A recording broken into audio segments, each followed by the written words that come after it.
In this demonstration, we're going to show you how to use the new scan barcode operation in your application.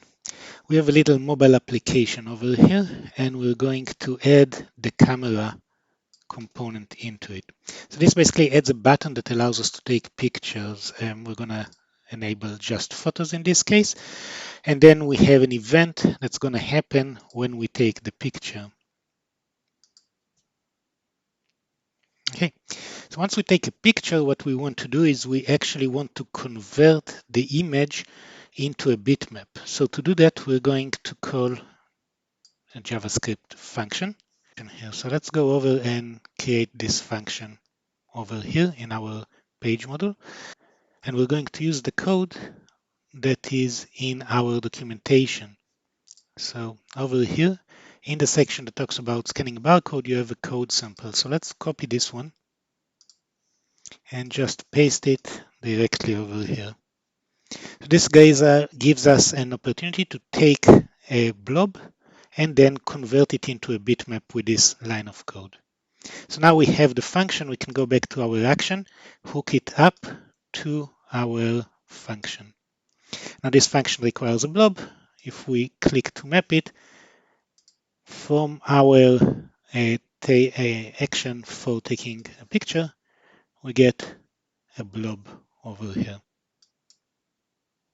All right, so the next step is to actually scan the image that we got. So we'll use the scan barcode action.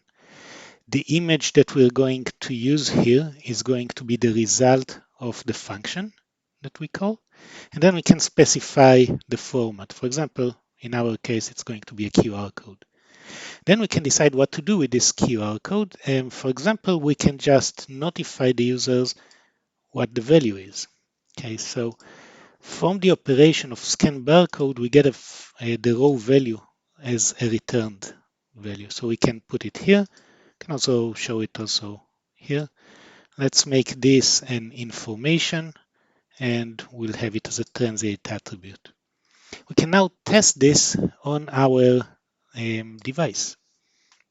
So first we're going to test it in our preview. Okay, we can take a photo. This would pop up the option to load a file from the device, and we can see here's the translation of this file.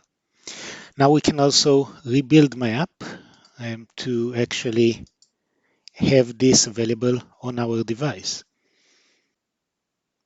Great, so now let me show you our actual device. Let's exit the full screen mode here and show you our device. I'm going to invoke the camera on my device and I'm going to scan the QR code provided for me by Visual Builder. Click on it would open the application in my browser. Now what we created is a progressive web app, so it opens up in a browser initially. Okay. But then it also prompts you to install the application on the device. So let's click the Add to Home screen, and this would install the scanner application on my device. Can then go to our home page and scroll all the way to the end to see the icon being added. Let's click on the icon. Our applications open up on the device. We click the Take a Photo. We have a QR code here on a business card. Let's scan this one. Basically take a picture. Click OK to accept the picture. And we can see the results showing up here with the URL behind the QR.